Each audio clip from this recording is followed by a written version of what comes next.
Shalom, selamat malam dan selamat sahabat bagi saudara semua yang menyaksikan tayangan KKR.net pada malam hari ini. Dan pada saat ini sebelum kita akan membahas malam yang terakhir pelajaran firman Tuhan kita pada saat ini, mari kita kembali lagi tunduk kepala dan berdoa. Bapa di sorga, terima kasih banyak untuk malam hari ini. Kami rasakan begitu besar perlindungan dan penyertaan Tuhan di dalam kehidupan kami. Sehingga kami boleh memiliki satu kesempatan pada saat ini untuk boleh dengar apa yang menjadi perkataan-Mu ya Tuhan. Biarlah firman ini boleh membentuk diri kami serupa dengan Tuhan.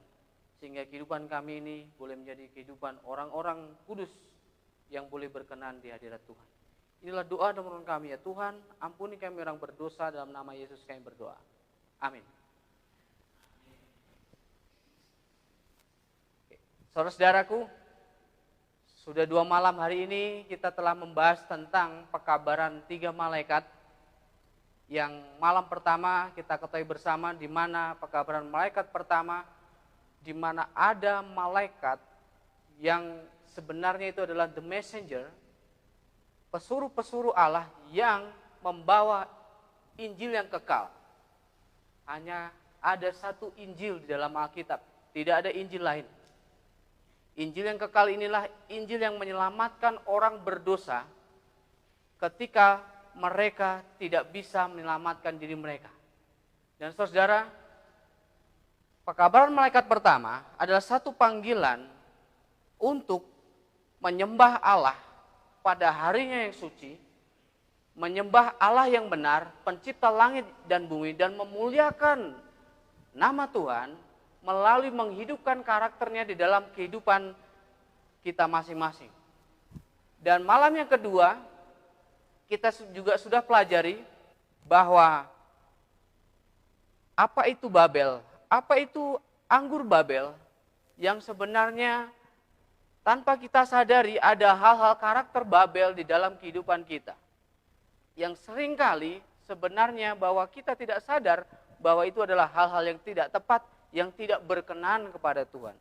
Dan pada malam hari ini saudara-saudaraku, kita akan membahas pekabaran rahmat terakhir, pekabaran malaikat yang ketiga, yang dimana saudara-saudara kita ketahui bersama pekabaran malaikat ketiga ini dalam Wahyu 14 ayat 9 sampai ayat yang ke-12. Saudara, sebagai Seventh-day Adventist Church, kita ini adalah orang-orang yang dipilih oleh Tuhan sebagai penjaga dan pembawa terang. Dan pekabaran malaikat pertama, kedua, dan ketiga, ini adalah pekabaran yang sangat penting. Pekabaran rahmat terakhir setelah ini nanti akan ada Yesus muncul di awan-awan. Dan harusnya hal ini tidak ada yang bisa mengalihkan pikiran kita selain daripada mengabarkan pekabaran 3 malaikat. Saudara, mari kita lihat pekabaran malaikat ketiga dalam Wahyu 14 ayat 9 sampai yang ke-12. Wahyu 14 ayat 9.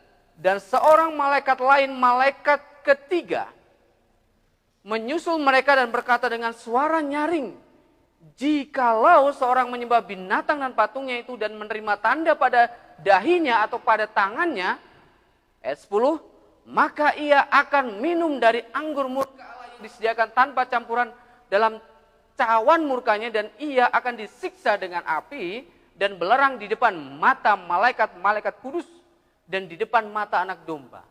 Saudara, kalau saudara baca ini ngeri nggak? Apakah ini menggambarkan Allah yang adalah pengasih, penyayang, pengampun? Mari kita akan lihat selanjutnya di ayat yang ke-11. Maka asap api yang menyiksa mereka itu naik ke atas sampai selama-lamanya, dan siang malam mereka tidak henti-hentinya disiksa, yaitu mereka yang menyerahkan, yang menyembah binatang serta patungnya itu, dan barang siapa yang telah menerima tanda namanya. 12. Yang penting di sini, ialah ketekunan orang-orang kudus yang menuruti perintah Allah dan iman kepada Yesus atau iman Yesus. Saudara, kalau saudara baca dari ayat 9 sampai ayat 11, nanti kita akan lihat, ini sebenarnya pekabaran kok sepertinya menakutkan. Kenapa saudara? Ada murka Allah di situ. Ada cawan anggur murka Allah tanpa campuran, disiksa siang malam tanpa henti-hentinya, selama-lamanya api itu katanya. Saudara, apakah semengeri itu pekabaran malaikat ketiga itu? Apakah Allah itu bermuka dua? Di sisi lain dia memiliki topeng Allah itu pengasih. Tapi di sisi lain ketika seseorang atau umatnya tidak menurut, Allah itu sangat bengis. Murkanya tidak pernah terpadamkan sehingga dia langsung menghukum yang namanya umatnya ini. Saudara, nanti kita akan lihat sehubungan dengan hal ini. Kita akan lihat yang pertama adalah binatang, patung, tanda. Tanda binatang tentunya di sini. Kita akan lihat secara ringkas dalam hal-hal seperti ini. Kita ketahui bersama seperti dari pertama pelajaran ini disampaikan bahwasannya buku Wahyu ini adalah buku simbol. Itu artinya dalam binatang, patung, semua itu juga simbol. Tidak ada nantinya muncul binatang yang keluar dari dalam laut dengan wujudnya seperti itu. Tidak ada. Tapi ini adalah simbol yang perlu kita ketahui. Dan bagaimana supaya tanda binatang ini tidak kita terima sehingga kita ini nantinya tidak menerima murka Allah yang sepertinya mengerikan. Tapi murka Allah kita akan juga bahas, binatang, patung, dan tanda binatang kita akan bahas juga. Oke, saudara.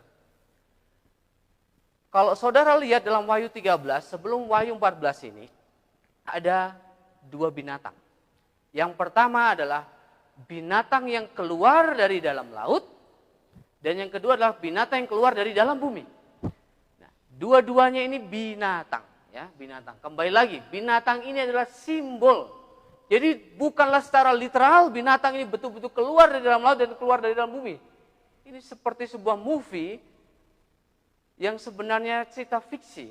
Tapi nubuatan ini kembali lagi adalah simbol yang harusnya dipelajari pada akhir zaman sekarang ini.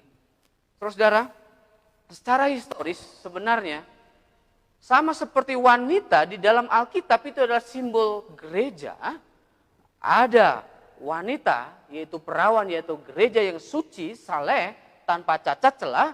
Yang nantinya sebenarnya kita itu gereja yang militan, nanti bisa akan menjadi gereja yang pemenang, yang menjadi gereja yang tanpa cacat kerut di situ. Di sisi lain ada juga wanita pelacur yang sudah dibahas malam kemarin. Dan saudara, begitu juga dengan binatang. Binatang ini sebenarnya juga adalah simbol. Dan saudara-saudara, para sarjana Alkitab Protestan tentunya, Martin Luther, John Calvin, John Wesley, dan Charles Matthew Henry sang komentator Alkitab, bahkan penerjemah King James Version, mereka itu sepakat sebenarnya. Saudara bisa search di internet, mereka sepakat sebenarnya binatang yang keluar dari dalam laut itu siapa? Yaitu adalah sistem Gereja Katolik Roma. Binatang yang keluar dari dalam laut itu adalah sistem. Saya tidak berbicara oknum, tapi saya berbicara sistem Gereja Katolik Roma.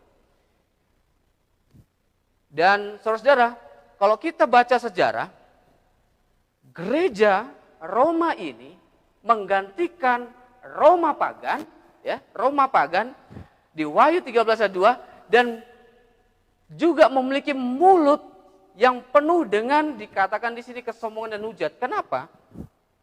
Kenapa? Seperti halnya Yesus tatkala waktu dia melayani, waktu dia mengatakan dosamu sudah diampuni, orang-orang Farisi dan ahli Taurat ini insecure, rasa nggak nyaman, risih. Kenapa? Karena mereka berpikir bahwa Yesus itu menghujat Allah. Karena dia bisa mengampuni dosa. Jadi saudara-saudara, kalau ada seseorang yang mampu mengampuni dosa, yang mengklaim dirinya bisa mengampuni dosa, itu adalah sebuah penghujatan. Dan dikatakan kalau saudara baca sejarah sebenarnya sistem ini ada yang namanya inkuisisi dan juga berperang melawan orang-orang kudus, saudara-saudara, dan juga memiliki satu pengaruh yang global, mendunia. Dan saudara ketahui bersama, dalam 1798, tahun 1798 ini adalah di mana yang namanya luka. Pada waktu itu sistem itu terluka oleh karena Paus Pius yang ke-6 diturunkan dari tahta oleh Jenderal Napoleon, saudara. Inilah binatang yang keluar dari dalam laut. Itu adalah sebuah simbol sistem Gereja Katolik Roma. Dan kita akan lihat bagaimana binatang yang keluar dari dalam bumi. Ada beberapa ciri di sini dan kita akan lihat apa itu patungnya juga. Yang pertama adalah binatang dalam nubuatan Alkitab melambangkan sebuah bangsa. Ingat, binatang itu adalah bangsa. Kedua, binatang bumi ini bangkit tepat pada saat yang sama waktu binatang yang pertama, binatang yang keluar dari dalam laut itu terluka. Ya, yaitu sekitar tahun 1798. Dan yang ketiga, binatang itu muncul dari bumi atau di wilayah padang gurun. Sebenarnya ini adalah simbol juga. Kalau di dalam Alkitab, air itu menggambarkan penuh banyak orang. Jadi binatang yang keluar dari dalam laut, yang binatang yang pertama ini keluar dari tempat di mana penuh banyak orang. Tapi binatang yang kedua, binatang yang keluar dari dalam bumi adalah binatang yang keluar dari tidak banyak orang. Saudara. Ciri-ciri yang keempat, dia memiliki dua tanduk. Yang tanduk ini sebenarnya adalah pemisahan antara gereja dan negara tidak boleh bersatu. Dan yang kelima adalah tanduknya ini tidak memiliki mahkota. Yang Wahyu 13:1 menunjukkan bahwa negara yang baru ini bukanlah negara yang monarki yang dipimpin oleh seorang raja, tapi negara yang demokratis. Dan yang keenam, seperti anak domba yang artinya negara ini, bangsa ini memiliki prinsip-prinsip kekristenan. Karena seperti anak domba. Yang ketujuh, pada akhirnya bangsa atau negara ini mencapai satu status di mana dia menjadi sebuah negara adidaya dan memiliki pengaruh ekonomi yang global. Saudara. Kalau saudara perhatikan dari semuanya ini sebenarnya hanya satu negara yang cocok sesuai dengan deskripsi itu, yaitu adalah negara Amerika Serikat. Saudara. Jadi saya ulangi lagi, binatang yang keluar dari dalam laut yaitu adalah sistem Gereja Katolik Roma, yang tepatnya negara Vatikan. Yang kedua, yang namanya binatang yang keluar dari dalam bumi itu adalah Amerika Serikat. Sekarang kita akan lihat, saudara. Saya akan lihat. Kalau saudara baca di Wahyu 13, binatang yang keluar dari dalam bumi ini pada akhirnya akan mendirikan sebuah patung supaya seseorang itu menyembah binatang yang pertama, yaitu yang keluar dari dalam laut. Dan kita akan lihat sebenarnya apa itu patung. Perhatikan. Apakah itu patung? Binatang itu bagaimanakah ia dibentuk? Patung itu dibentuk oleh binatang bertanduk dua. Siapa dia? Negara Amerika Serikat artinya. Dan adalah patung dari binatang pertama. Ia juga disebut dengan patung binatang. Kemudian untuk mengetahui apakah patung tersebut dan bagaimana terbentuknya, kita harus mempelajari karakteristik dari binatang itu sendiri, yaitu kepausan.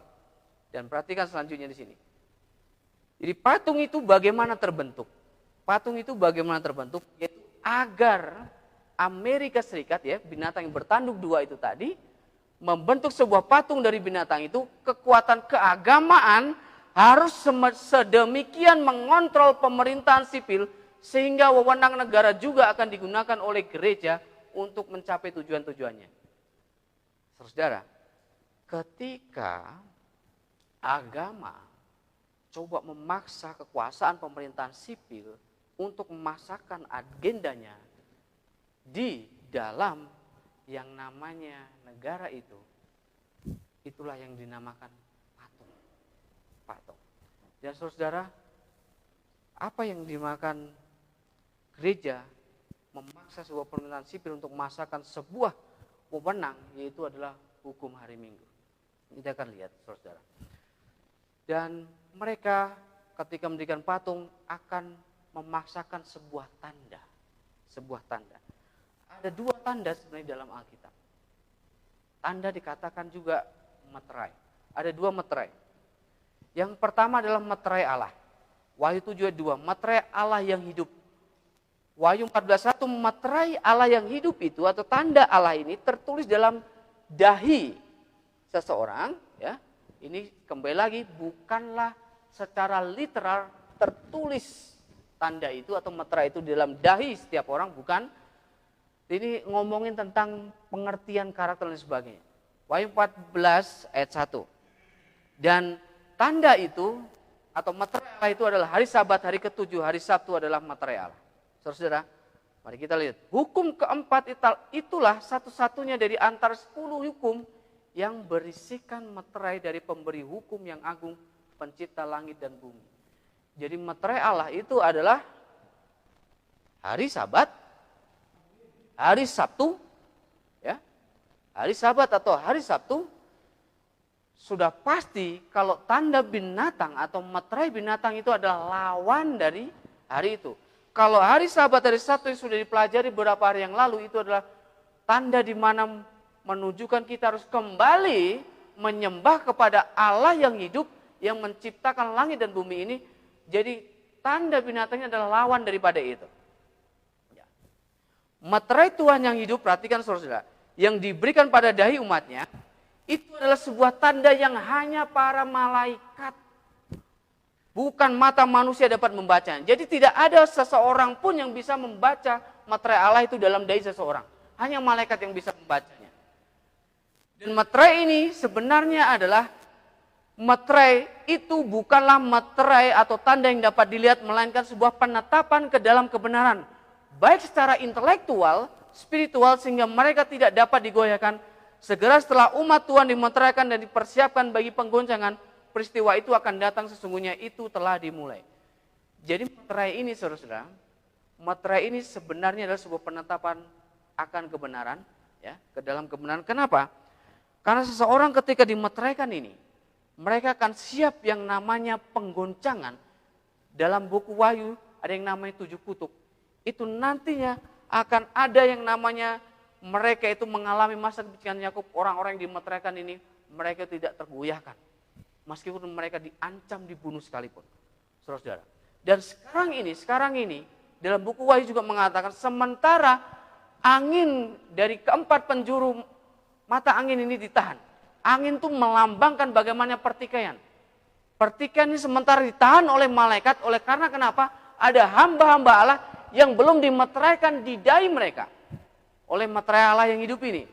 Dan sementara ditahan ini dalam proses pemeteraian, dan sekarang ini adalah masa pemeteraian itu, nantinya kita, apakah kita menerima meterai Allah ataukah tanda binatang?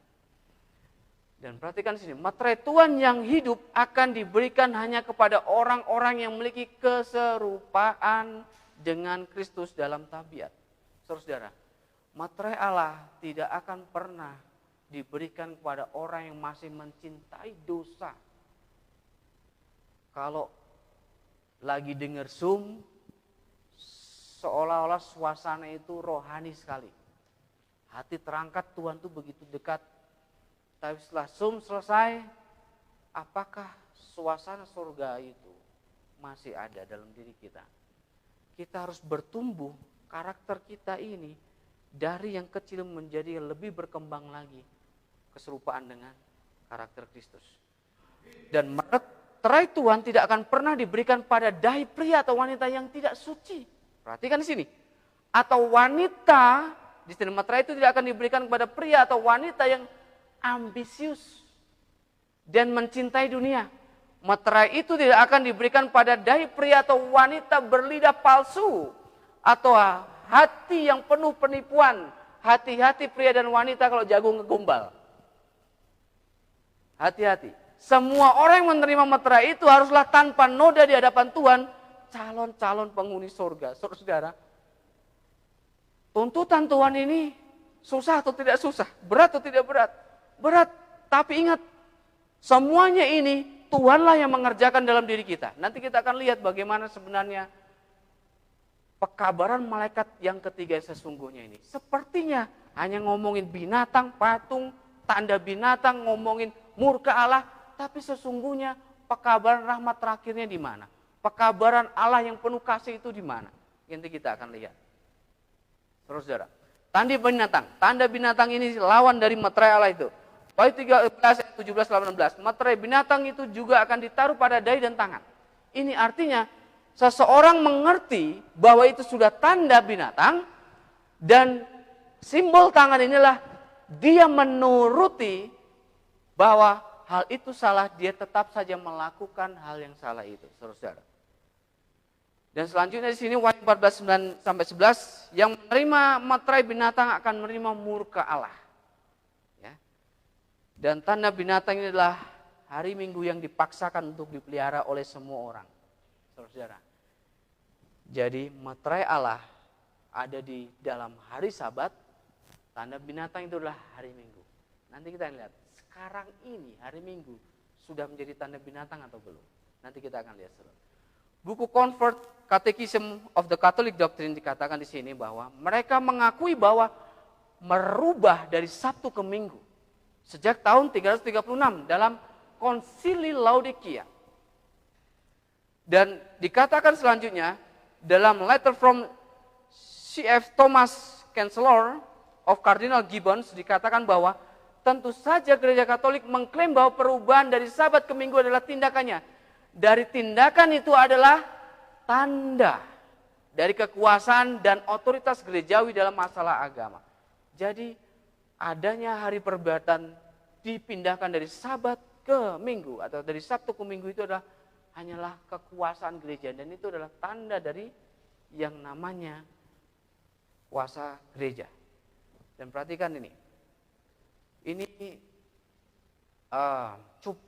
petikan atau kutipan dari Saint Catherine Catholic Church Centennial May tanggal 21/1885. Perhatikan, saudara. Mungkin hal yang paling berani, perubahan paling besar di gereja terjadi di abad pertama. Hari suci Sabat diganti dari Sabtu ke Minggu bukan karena petunjuk dari Alkitab. Belum selesai sampai di sini kutipannya.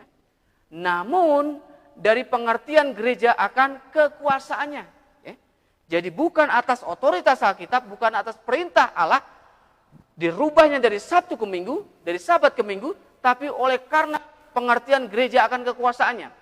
Dan orang yang berpikir, artinya orang yang berpikir yang mengaku bahwa Alkitab itu dikatakan satu-satunya penguasa, artinya satu-satunya penguasa, satu-satunya Alkitab itu adalah fondasi iman kita, fondasi kebenaran kita, dikatakan secara logis, secara logika, yang masuk akal harus menjadi orang Advent hari ke-7 dan memelihara Sabtu sebagai hari suci. Ini bukanlah pernyataan dari Seventh Day Adventist Church member, bukan. Dan dikatakan sini, saudara perhatikan. Ini tadi yang saya tanyakan, apakah hari Minggu sekarang ini adalah tanda binatang? Apakah orang yang beribadah hari Minggu itu sudah menerima tanda binatang? Perhatikan di sini. Belum ada orang yang menerima tanda binatang itu.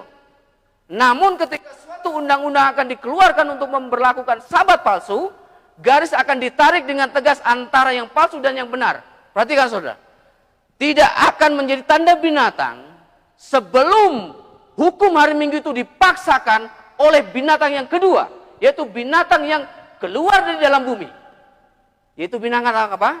Negara Amerika Serikat. Ketika hukum hari Minggu itu dipaksakan secara nasional di negara Amerika Serikat, nantinya seseorang yang dengan paham bahwa hal itu adalah salah dan tetap mengikuti yang namanya menuruti beribadah pada hari Minggu itu artinya secara sadar dengan tangan dia telah menerima tandanya dan dia menerima tanda binatang. Jadi jangan gagal paham. Kalau kita selalu dicekoki dengan tanda binatang microchip, dicekoki dengan tanda binatang barcode atau vaksin dan sebagainya, bisa jadi semuanya itu adalah digunakan menjadi sarana instrumen untuk memasakkan tanda binatangnya. Namun tanda binatang bukan hal itu, saudara. Jadi jangan gagal paham di sini. Isu sebenarnya yang jadi pertentangan ini adalah isu penyembahan. Antara menyembah sang pencipta atau menyembah otoritas dari binatang itu. Binatang yang keluar dari dalam laut. Dan perhatikan di sini. Orang-orang yang tidak mau menerima tanda binatang dan patungnya ketika undang-undang itu dikeluarkan, haruslah membuat keputusan sekarang untuk berkata, tidak, kami tidak akan menghormati lembaga binatang itu. Saudara, kita ketahui bersama perkawinan malaikat ketiga, di mana seseorang yang menerima tanda binatang dan menyembah patung binatang itu, menyembah binatang itu akan menerima murka Allah. Kalau kita nggak mau terima itu semua, nggak mau terima yang namanya murka Allah, perhatikan. Kalau saudara mendengar pekabaran ini, jangan tunda. Turuti apa yang firman Tuhan katakan. Bahwa buatlah satu keputusan sekarang, ikuti apa yang menjadi kehendak Tuhan. Untuk kembali kepada pekabaran malaikat pertama, bahwa sementara penghakiman dipanggil untuk menyembah Allah yang benar sebagai pencipta langit dan bumi di harinya yang kudus, yaitu hari Sabat. Sekarang kita tiba pada satu kata yang sebenarnya sepertinya Allah itu begitu bengis. Sepertinya Allah itu tidak pengasih dan penyayang dan pengampun. Mari kita lihat. Karena kalau kita menggambarkan saudara, Allah itu begitu bengis ketika seseorang itu berdosa, langsung hukum, langsung turunkan petir untuk menyambar orang berdosa dan mati. Ini sama saja halnya kita sama seperti setan yang meragukan karakter Tuhan. Saudara, ingat pertentangan besar antara Kristus dan setan sebenarnya tentang karakter Allah yang sementara dihakimi oleh setan itu. Mari kita akan lihat dalam Wahyu 14 ayat 10 sini. Maka ia akan minum dari anggur murka Allah, yang disediakan tanpa campuran dalam cawan murkanya. Dan ia akan disiksa dengan api dan belerang di depan mata malaikat-malaikat kudus dan di depan mata anak domba. Perhatikan kata murka Allah, saudara. Kembali lagi, buku Wahyu adalah buku simbol. Murka Allah itu berarti juga harus dimengerti secara simbol. Sama seperti binatang itu adalah secara simbol, tanda atau patung binatang itu juga adalah simbol, murka Allah itu juga adalah simbol. Kita harus konsisten dalam hal ini. Dalam menafsirkan nubuatan kita harus konsisten. Jangan yang satu literal, yang satu simbol. Jangan.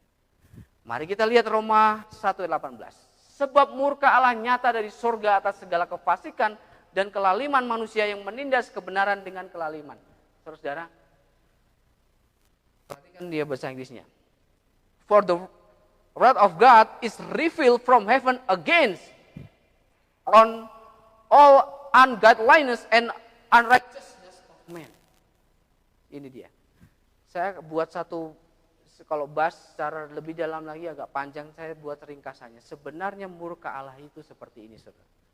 Murka Allah adalah melawan ketidaksalehan atau melawan kefasikan, tapi murka Allah tidak melawan orang fasik. Murka Allah itu melawan kejahatan, tapi tidak melawan orang jahat. Murka Allah itu tidak diarahkan pada orang berdosa, tapi diarahkan kepada dosa. Allah itu mengasihi orang berdosa, tapi membenci dosa. Seringkali kita itu lebih mengasihi dosa dan membenci orang berdosa. Jadi berbanding terbalik dengan apa yang Tuhan mau. Roma 1:24, karena itu Allah menyerahkan mereka kepada keinginan hati mereka akan kecemaran, sehingga mereka saling mencemarkan tubuh mereka. Sebenarnya murka Tuhan adalah menyerahkan mereka kepada pilihan hati mereka yang berdosa. Contoh seperti ini. Allah itu ketika kita berhadapan dengan sebuah pencobaan, melalui Roh Kudus, oknum ketiga kealahan ini membujuk manusia untuk tidak melakukan dosa. Ketika membujuk untuk tidak melakukan dosa, ingat, free of choice di dalam pemberian Allah ini, dia tidak pernah bisa mengganggu gugat. Ini adalah pemberian yang istimewa daripada Tuhan. Tuhan tidak bisa memaksa seorang.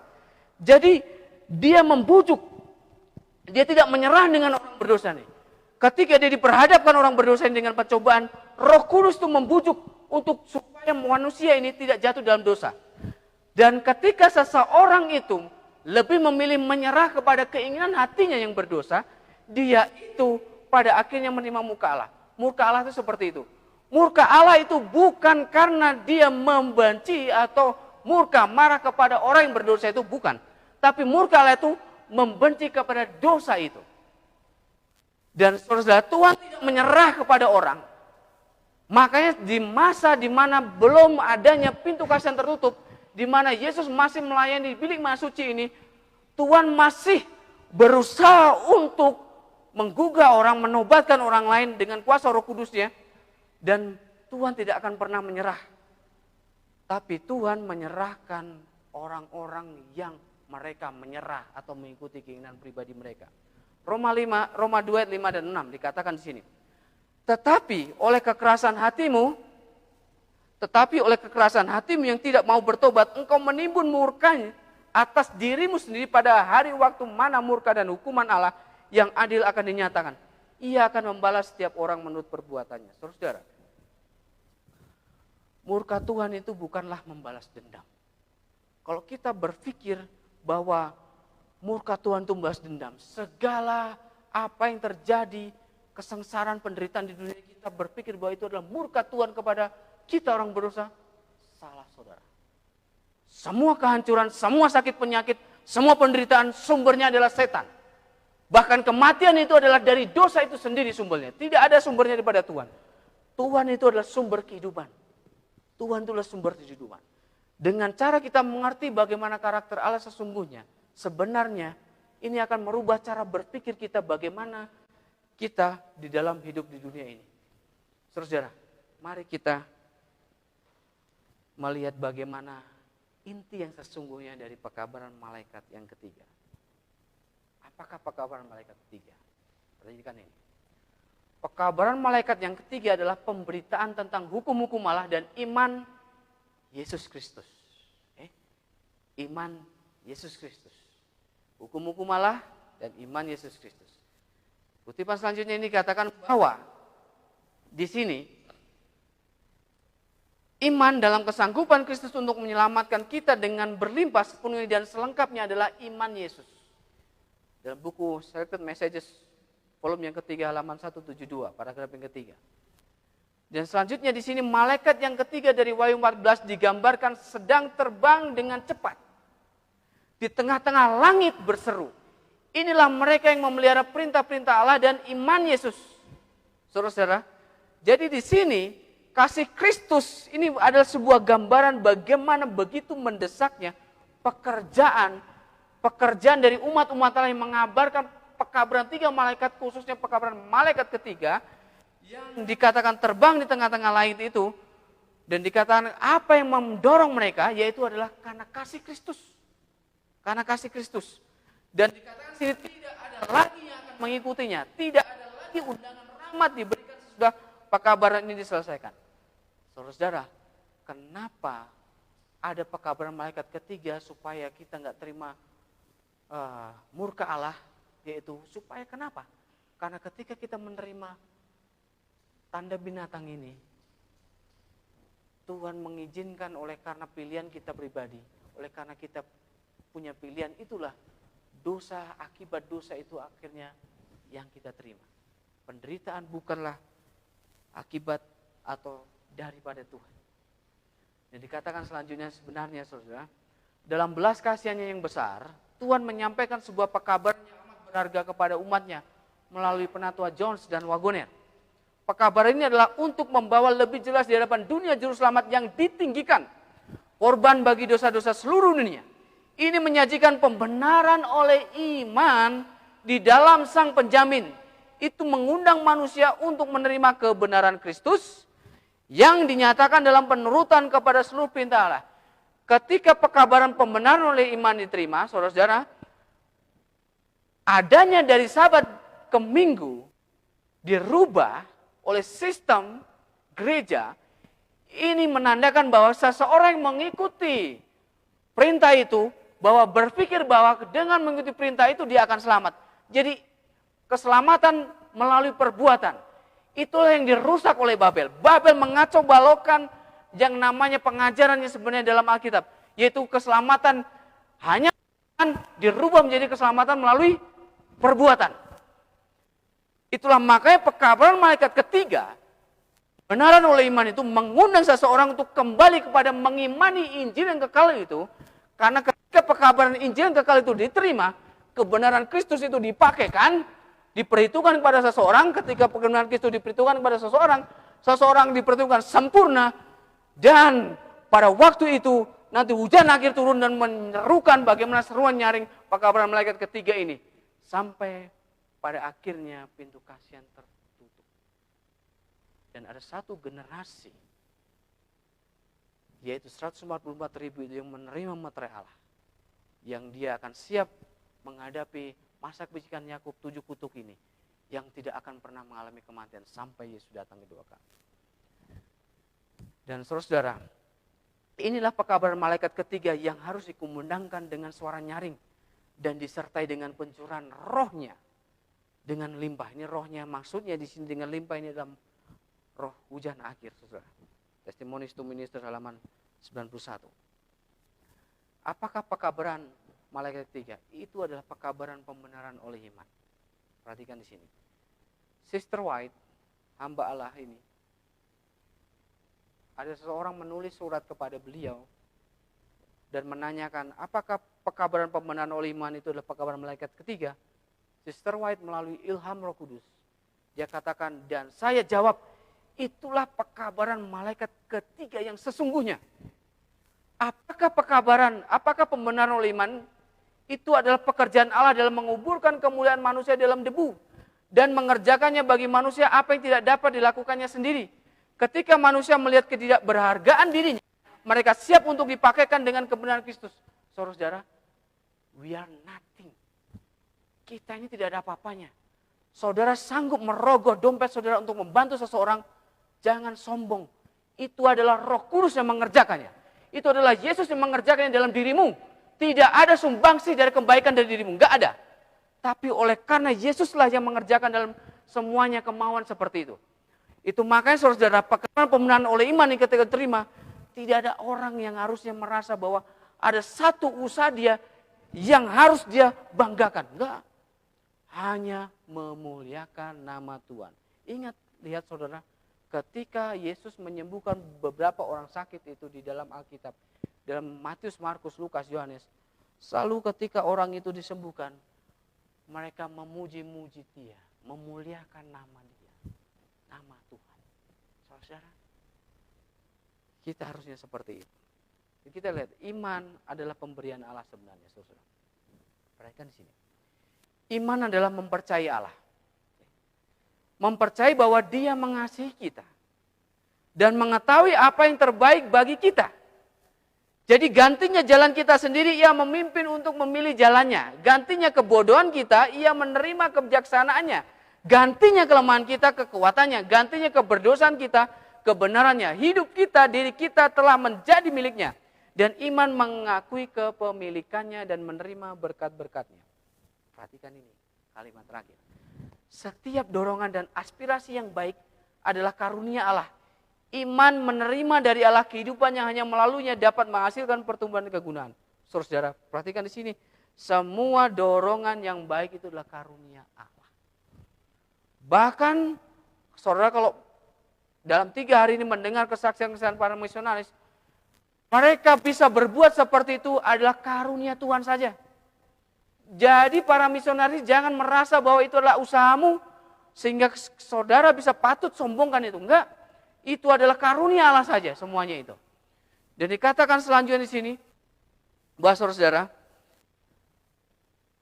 iman tidak memberikan upah apapun bagi kita. Itu adalah pemberian Allah. Iman aja pemberian Allah. Makanya ketika murid-murid itu tidak memiliki iman, Tuhan tambahkanlah iman kami, berikanlah iman kami.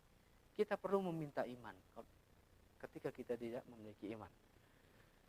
Iman tidak memberikan upah apapun bagi kita. Itu adalah pemberian Allah yang kita terima dan hargai dengan menjadikan Kristus sebagai juru selamat pribadi kita. Saudara, dikatakan di sini bahwa iman adalah pemberian Allah, tetapi kuasa untuk menggunakannya adalah pada kita. Iman adalah tangan yang dengannya kita menerima penderitaan ilahi, yaitu kasih karunia dan belas kasihan. Saya memberikan HP kepada seseorang, itu sebagai sebuah gift kepada seseorang Contoh, saya berikan HP kepada istri saya. Ketika saya berikan HP ini adalah haknya. HP itu digunakan oleh istri saya dan dialah yang harus menggunakannya. Kalau saya menggunakan HP itu untuk tujuan pribadi saya, berarti saya tidak memberikan hak sepenuhnya, dan itu bukanlah pemberian sepenuhnya kepada istri saya. Jadi perlulah iman itu sama seperti itu. Iman diberikan oleh Tuhan, tapi gunakannya adalah pada kita. Pada kita. Gunakanlah pemberian Tuhan itu dengan sepatutnya. Saudara, selanjutnya sini katakan bahwa pekerjaan terbesar dalam dunia, semua yang baik di dalam pria dan wanita adalah buah dari pekerjaan Roh Suci. Roh itu mengajar kita untuk menyatakan kebenaran di dalam kehidupan kita. Pekerjaan terbesar yang dapat dikerjakan di dalam dunia kita adalah memuliakan Allah oleh menghidupkan tabiat Kristus. Allah hanya akan menyempurnakan mereka yang mau mati terhadap diri. Kita harus selesai dengan diri. Dan itulah perjuangan. Musuh kita yang terbesar itu adalah diri. Musuh terbesar kita adalah diri. Itu makanya kita harus belajar dan dengan diri kita. Kita harus belajar selesai dengan diri kita. Dan dikatakan di sini, tetapi aku hidup, tetapi bukan lagi aku sendiri yang hidup, melainkan Kristus yang hidup dalam aku. Inilah perkataan Rasul Paulus dalam Galatia 2:20. Sekarang kita lihat kepada inti, ayat inti di mana pekabaran malaikat ketiga. Wahyu 14 ayat 12. Yang penting di sini adalah ketekunan orang kudus yang menuruti perintah Allah dan memiliki iman Yesus. Ketekunan orang-orang kudus ini, saudara juga bisa lihat bagaimana kehidupan Yesus. Dia memiliki satu ketekunan orang-orang kudus atau passion of the saints. Kalau Ibrani 2, saudara bisa melihat bagaimana Yesus tekun memikul salib, menanggung salib. Saudara bisa lihat aja bagaimana dari waktu dia memikul salib sampai ke Bukit Golgota itu, meskipun dibantu oleh Simon kiri ini, tapi dia tidak ada rasa pengeluhan, tidak ada rasa yang namanya dia coba untuk menolak salib itu, enggak. Dan bukan hanya itu salib. Arti salib itu adalah arti di mana peperangan melawan kedagingan juga. Yesus sering kali dicobai. Itu makanya di dalam pencobaan di padang gurun, setelah dia puasa 40 hari 40 malam, dia memikul salib sebenarnya, saudara. Kenapa?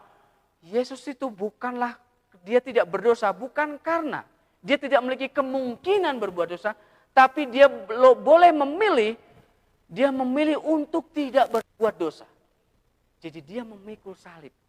Jadi karakter ketekunan orang-orang kudus, pekabaran malaikat ketiga ada dalam diri kehidupan Yesus. Sekarang kita lihat kedua. Wahyu 14 ayat 12 menurut perintah Allah. Saudara, pertentangan besar antara Kristus dan setan di sorga yang berlanjut di bumi adalah tentang karakter Allah. Ngomongin karakter itulah ngomongin hukum Allah. Setelah Adam dan Hawa jatuh dalam dosa, atau malaikat-malaikat itu juga jatuh dalam dosa, ditipu oleh malaikat, sepertiga dari malaikat itu ditipu. Mereka berpikir tidak ada yang bisa yang namanya menuruti hukum Allah secara sempurna. Tapi Yesus datang ke dunia, dia membuktikan bahwa manusia dalam keadaannya sebagai manusia, di dalam keadaannya daging yang sudah terkontaminasi oleh dosa, bahkan dalam daging yang memiliki kecenderungan berdosa. Perhatikan saudara, kecenderungan itu bukanlah dosa. Jangan gagal paham. Kecenderungan bukanlah dosa. Yang menjadi dosa adalah ketika kecenderungan itu ada dan saya memilih untuk mengikuti kecenderungan itu adalah dosa. Tapi banyak orang berpikir bahwa dosa itu adalah ketika seseorang dilahirkan ke dunia itu sudah berdosa. Itu artinya dia menerima original sin atau dosa turunan. Tidak ada dosa turunan. Kenapa saudara? Kalau ada dosa turunan itu artinya sebenarnya kita tidak bisa yang namanya menghidupkan kehidupan sama seperti Yesus. Dan itu adalah kita sama saja sepakat dengan apa yang dikatakan oleh setan. Dan Yesus membuktikan bahwa dia hidup dalam dunia itu, dia dapat menuruti hukum secara sempurna. Dan orang yang percaya pada Yesus akan bisa memiliki kondisi yang sama. Yaitu bisa menuruti hukum Allah secara sempurna. Melalui pertolongan Tuhan tentunya. Bukan karena usaha. Yang terakhir, Wahyu 14 ayat 12 tentang iman Yesus. Iman Yesus. Galata 20. Aku hidup bukan aku sendiri yang hidup, tapi melainkan Kristus yang hidup dalam aku. Perhatikan saudara.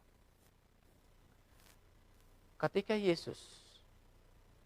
Yesus disalibkan di Bukit Golgota, dia berkata dengan berseru, Eli, Eli, lama sabaktani. Allah, Allahku, kenapa engkau meninggalkan aku? Saudara, kalau saudara perhatikan, sebenarnya kalimat ini pun bukan kalimat kaleng-kaleng, saudara. Bukan kalimat sembarangan. Karena kalimat yang diucapkan ini sebenarnya, kalimat itu adalah kalimat yang dikutip dalam buku Mazmur. Dan pada waktu di kayu salib, sebenarnya saudara, perhatikan ini. Juru selamat tidak dapat melihat melalui pintu kubur. Dia tidak melihat bahwasannya nanti ketika dia mati, dia itu akan bangkit atau tidak. Enggak. Dalam buku Kerinduan Segala Zaman atau Desire of Ages, juru selamat tidak melihat hal itu. Dan dikatakan di sini, ia khawatir dalam sisi kemanusiaannya ini Yesus memiliki satu kekhawatiran, jangan-jangan dosa sangat mengirikan pada pemandangan Allah, sehingga perpisahan antara Yesus dengan Bapaknya itu selama-lamanya. Dan dikatakan akan dosa yang membawa Bapa ke atasnya sebagai pengganti manusia, itulah yang menjadikan cawan yang diminumnya sangat pahit dan menghancurkan hati Allah. Saudara, siksaan itu tidak jadi masalah buat Yesus. Cambukan itu tidak membuat Yesus untuk berhenti dari misinya. Siksaan itu tidak membuat Yesus berdosa. Tapi yang membuat Yesus hancur hatinya adalah seolah perpisahannya dengan Allah Bapa itu selama-lamanya. Dan pada posisi seperti itu, dia katakan, saudara, sudah selesai. Ya Bapa, ke dalam tanganmu kuserahkan nyawa. Saudara, saya dulu pernah coba riset, saya coba pelajari ini kalimat, ya Bapa, ke dalam tanganmu kuserahkan nyawaku. Luar biasa artinya. Segala sesuatu yang ada dalam dirinya dia serahkan. Keinginan, pikiran, tubuh, semuanya kemauan dia serahkan. Kondisi yang sama umat-umat Allah di akhir zaman haruslah seperti ini. Ngomongin penyerahan, harusnya penyerahan total. Dan dikatakan selanjutnya di sini, saudara, ketika dia merasakan hal seperti itu, di tengah gelapannya mengerikan itu, tampaknya ditinggalkan Allah. Makanya dia berseru, Eli, Eli lama sabaktani. Allahku, Allahku, kenapa engkau meninggalkan aku? Dia katakan di sini, pada saat-saat yang mengerikan itu, ia bergantung pada bukti penerimaan Bapaknya yang diberikan kepadanya hingga saat itu. Perhatikan ini, ia kenal baik tabiat Bapaknya. Ia mengerti akan keadilannya, kemurahannya, dan kasihnya yang besar. Ingat, perlu nggak kita kenal tabiat Tuhan? Perlu. Karena tabiat Tuhan itulah yang disalahpahami, yang disampaikan oleh setan dan ditipu, untuk dipakai untuk menipu bahwa Allah itu nggak kasih. Sehingga, kalau saudara lihat ada kata murka Allah dan sebagainya, kita berpikir bahwa Allah itu betul-betul murka, yang siap membalas dendam. Bukan, saudara, bukan. Tapi Yesus, iman Yesus itu sebenarnya adalah seseorang yang mengenal dengan benar tabiat Kristus. Dan ketika berdoa seolah-olah Yesus itu kita rasakan hadiratnya. Tapi kita betul-betul percaya yang namanya tabiatnya yang kasih, adil, dan berkemurahan. Perhatikan di sini, oleh iman ia berharap padanya. Oleh iman ia Yesus berharap pada Bapaknya yang selamanya dipatuhinya dengan penuh kegembiraan. Dan sebagaimana dalam sikap patuh diserahkannya dirinya kepada Allah, ia merasakan bahwa hilangnya anugerah Allah telah ditarik kembali. Oleh iman Kristus menjadi pemenang. Saudaraku, inilah the faith of Jesus. Bukan iman kepada Yesus, lebih tepatnya adalah iman Yesus. Kita harus memiliki iman Yesus. Pembenaran oleh iman adalah iman Yesus ini. yang harus kita miliki. Dan saudara perhatikan. Saya akan bahas beberapa pembahasan selanjutnya. Pekabaran malaikat ketiga. Ketekunan, penurutan, dan iman Yesus itu dalam Wahyu 14 ayat 12 ini adalah menggambarkan kelompok 144.000. 144.000 ini adalah betul-betul ikon dari Yesus. Kalau yang namanya binatang itu punya yang namanya image of the beast. Tapi Yesus juga punya image of the Christ. Yaitu 144.000 itu generasi terakhir ini. Itu adalah karakter Yesus dan itu adalah pekabaran malaikat ketiga yang akan diproklamasikan dan didemonstrasikan. Saudara perhatikan. Pekabaran malaikat ketiga ini bukanlah hanya disampaikan pekabar, hanya sampai dikabarkan, enggak. Tapi harus didemonstrasikan, artinya dipertunjukkan. Saudara, kita harus berdoa pada masa ini supaya bukan hanya proklamasikan, tapi juga mendemonstrasikan tentang pekabaran malaikat ketiga ini. Dan ketika Seventh-day Adventist Church, mereka memiliki pengalaman yang seperti ini. Mereka akan melihat yang namanya seruan nyaring dalam Wahyu 18. Seruan nyaring pada Wahyu 18, 1-3, bumi itu akan diterangi dengan kemuliaan Allah. Ngomongin kemuliaan Allah itu ngomongin karakter. Diterangi bumi kemuliaan Allah itu karena ada umat-umat Tuhan yang menghasilkan kembali karakter Kristus. Oleh karena mereka membuka hati mereka, tatkala Wahyu 3:20 dia mengetuk pintu dan mereka mengizinkan Yesus mengerjakan semuanya dalam dirinya. Dan saudara, kapan dosa melakukan atau dilakukan mencapai langit? Perhatikan sini, bila mana hukum Allah pada akhirnya dibatalkan dengan undang-undang. Saudara,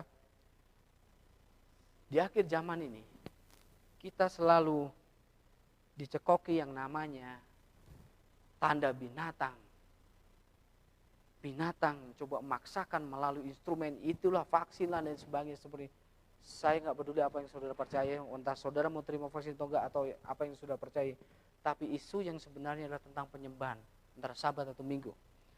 Namun saudara, saya mau sampaikan, Tuhan tidak menunggu kepausan akan bergandengan tangan memaksakan sandilo, enggak. Tapi yang Tuhan tunggu adalah Christ Object Lesson halaman 69. Yesus menunggu dengan kerinduan yang besar akan umatnya. Ketika karakter Kristus itu dihasilkan kembali dalam diri manusia dan diri umatnya, Yesus akan datang mengklaim sebagai miliknya.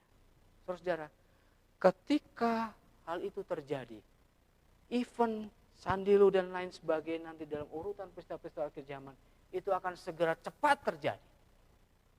Jangan gagal fokus. Jangan kita gampang dialihkan dari isu yang sebenarnya. Pekabaran malaikat ketiga yang sebenarnya itu seperti apa? Dan dikatakan di sini, kita dapat menyatakan kejatuhan dengan sangat nyaring dalam Wahyu 18 itu. Kalau kita memiliki karakter gereja di luar Babel, ngeri. Tapi ketika orang luar masuk ke dalam gereja, suka ribut, tidak mau mengalah, tidak mau yang namanya berendah hati, bahwa harusnya siapa yang memegang kondisi wewenang dan sebagainya. Coba untuk merebut posisi dan sebagainya. Merebut, ngaruh. Tidak makan udang tapi makan uang. Saudara, perhatikan. Ini adalah sebuah sifat-sifat Babel yang sebenarnya kita bawa dalam gereja. Dan kita gagal paham. Selalu menuduh orang di luar sana Babel. Tapi ketika seseorang masuk dalam gereja kita, Babel yang ada, mereka hanya akan keluar dari pintu belakang, saudara. Selanjutnya, saudara, Tuhan menggunakan pekabaran malaikat ketiga ini untuk menghasilkan sebuah generasi terakhir yang namanya 144.000 itu. Dalam Wahyu 14 ayat 12. 144.000 itu adalah hasil di mana karakter Kristus yang direproduksi kembali atau dihasilkan kembali. Dan 144.000 itu mampu memberikan seruan nyaring. Kenapa? Karena mereka memiliki image of Christ. Karakter Kristus. Kalau ada image of the beast, ada juga image of the Christ di situ. Yaitu 144.000 itu. Dan harusnya kita berdoa Tidak ada orang 144.000 yang merasa percaya diri saya adalah bagian 144.000. Enggak ada. Enggak ada. Itu makanya even 144.000 orang ini, mereka itu, saudara-saudara, ketika mereka mengalami kepicikan Yakub, ketika diancam, dibunuh dan dikejar-kejar, mereka tidak percaya akan dirinya. Seolah-olah masih ada dosa yang belum dia selesaikan. Mereka khawatir karena jangan sampai kehormatan Allah dipermalukan kalau mereka sampai mati. Dan saudara, Yesaya 36 ayat 20-3. Allah akan dikuduskan di dalam kamu. Hadas bahasa Ibraninya. To be sanctified, purified, dedicated, consecrated.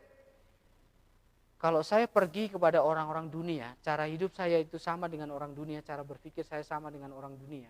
Karakter, ngomong ini karakter lebih sama dengan orang dunia. Sebenarnya saya itulah yang menajiskan nama Tuhan di tengah-tengah bangsa. Dan Tuhan sebenarnya ingin membenarkan namanya yang sejak pertama kali, yaitu pertentangan Kristus dan setan, yaitu tentang karakter Allah, yaitu tabiatnya. Tuhan akan membenarkan dirinya melalui kelompok 144.000 itu. Dan saudara-saudara, perhatikan. Juru selamat datang untuk memuliakan Bapa dengan menunjukkan kasih-Nya. Demikian juga Roh Kudus harus memuliakan Kristus, menyatakan rahmat-Nya kepada dunia. Perhatikan ini. Citra Allah, peta Allah, tabiat Allah, karakter Allah harus ditunjukkan kembali dalam manusia. Kehormatan Allah, kehormatan Kristus termasuk dalam kesempurnaan tabiat umat-Nya. Saudara, kesempurnaan karakter Allah yang dihasilkan kembali dalam diri kita bukanlah dengan usaha kita, tapi dengan adanya kita mau membuka hati, menyerahkan diri kita, sehingga Kristuslah yang mengerjakan semuanya di dalam diri kita. Sudah cukup pembahasan tentang Laodikia yang dimana kita itu merasa kaya, tidak butuh apapun, tapi sebenarnya miskin, buta yang telanjang. Dosa sebenarnya adalah karena kita tidak tahu diri sebenarnya seperti apa. Maka dari itu tak kala Yesus mengetuk pintumu, pintu hatimu, jangan saudara coba untuk melawan. Kalau fakta di mana saya pribadi dan saudara itu masih ada kesombongan, coba sadari, akui sama Tuhan. Mari kita berperkara dengan Tuhan. Buku Yesaya katakan, come and let us reason together. Saudara-saudara, karena meskipun dosa kita merah seperti kermisi, tapi akan putih seperti bulu domba. Akan putih seperti bulu domba. Saudara, pada saat ini, pekabaran malaikat ketiga, itulah undangan rahmat yang terakhir. Murka Allah itu akan diberikan kepada orang yang menyembah binatang dan patungnya dan menerima tanda pada dahi dan tangannya. Murka itu adalah ketika Tuhan itu sudah melepaskan perlindungannya dan mengizinkan kita memilih pilihan kita. Dan kita akan menerima akibat dosa dari perbuatan kita sendiri, atas pilihan kita sendiri. Bukanlah penderitaan itu bukanlah berasal daripada Tuhan. Itulah murka Allah. Dan Tuhan gak mau ketika dia mengizinkan umatnya memilih pilihan mereka sendiri. Sakit saudara. Yang dia murkai adalah dosanya, bukan saudara. Bukan kita. Sama seperti orang tua. Orang tua tidak akan pernah tega murka kepada anaknya ketika anaknya berbuat kesalahan. Sejahat-jahatnya anaknya ini, separahnya mereka nakal, mereka membenci perbuatan anaknya ini, tapi mereka tidak murkai anaknya ini. Mereka begitu mengasihi, siang malam didoakan. Bisa jadi sementara saudara-saudara yang masih muda, orang tuamu yang saudara masih senang dengan kehidupan dunia ini, orang tuamu sementara bertelut sebelum tidur, bangun tidur, berdoa untuk supaya saudara boleh kembali kepada jalan Tuhan. Istri saudara yang sedang saudara sakiti, istri saudara sedang sakiti, dan saudara tidak pernah peduli karena saudara lebih memilih rumput tetap perempuan lain daripada istrimu sendiri. Sementara setiap malam dia berdoa, bergumul untuk pertobatanmu. Ketika saudara melihat bagaimana orang tuamu yang belum pernah menerima kebenaran dan belum sampai sekarang menerima kebenaran, saudara yang sudah menerima kebenaran ini, yang sementara mendoakan orang yang belum pernah kebenaran dalam keluarga mereka. Saudara, ketika pintu hati diketuk oleh Roh Kudus, jangan coba tutup. Ketika ada seseorang yang menggumuli saudara, untuk saudara boleh menyerahkan diri kepada Tuhan, jangan keraskan hati. Allah itu kasih. Kasihnya itu membujuk saudara. Kasihnya itu bukan memurkai. Jikalau orang menerima tanda, menyembah binatang, patung dan yang menerima tanda, itu artinya dengan kata lain, ayo sembah aku supaya kamu tidak menerima akibat dosa. Yaitu 7 kutuk, ngomongin murka Allah itu, 7 kutuk yang tidak bisa sempat kita pelajari. Maka dari itu pada malam hari saudara, saya mau saudara-saudara semua yang mendengarkan pekabaran ini, boleh bersama dengan saya untuk tunduk kepala dan kita berdoa. Mari kita berdoa. Bapa kami dalam kerajaan sorga, terima kasih banyak untuk pekabaran rahmat yang terakhir. Fakta di mana kami masih hidup sekarang ini. Fakta di mana kami masih menghirup nafas. Fakta di mana masih kami Engkau lindungi dari tengah-tengah pandemi ini. Fakta di mana kami masih bisa makan. Fakta di mana kami bisa mendengarkan firman ini. Itu adalah bukti kasih Tuhan untuk membujuk kami untuk kembali kepada Allah, pencipta langit dan bumi yang telah menjadikan kami. Di hari Sabat ini ya Tuhan, tolong hancurkan hati kami yang degil. Hancurkan hati kami yang keras. Buatlah kami memiliki pikiran Kristus. Buatlah kami memiliki hati yang mau membuka Kristus yang boleh masuk dalam kehidupan kami. Sehingga dia akan mengerjakan pekerjaan di mana mengembangkan karakter Kristus dalam kehidupan kami. Bapa di sorga, kami serahkan kehidupan kami pada malam hari ini. Bagi mereka yang bergumul tentang pekerjaan hidup, kiranya Tuhan boleh berkati mereka. Bagi mereka yang bergumul tentang pasangan hidup, kiranya Tuhan berikan pasangan hidup yang sepadan, yang membawa mereka ini kepada Tuhan dan nantinya mereka akan membawa keluarga di dalam kerajaan surga. Bagi mereka yang bergumul untuk terima panggilan Tuhan untuk menjadi hambanya sebagai misionaris ataupun pelayan-pelayan Tuhan, Tuhan kiranya Tuhan sanggupkan mereka untuk mengambil satu keputusan untuk mengikuti apa yang menjadi kehendak Tuhan, karena Tuhan sudah mengasihi dan mau menggunakan kehidupan mereka. Bagi mereka yang bergumul ya Tuhan, begitu juga dengan hamba akan dosa yang tersembunyi dalam diri kami. Ada kalanya kesombongan, dosa-dosa ledekia yang merasa penting, merasa diri sanggup, tidak mau mengandalkan Tuhan. Sadarkan kami Tuhan dan ingatkan kami dengan bujukan Roh Kudus itu, sehingga kami boleh memohon pertolongan-Mu, sehingga kami juga boleh tidak memilih akan kecenderungan dosa kami ini. Kami serahkan semuanya ini ke dalam tangan-Mu Tuhan. Ampuni dosa dan salah kami. Dalam nama Yesus kami berdoa. Amin.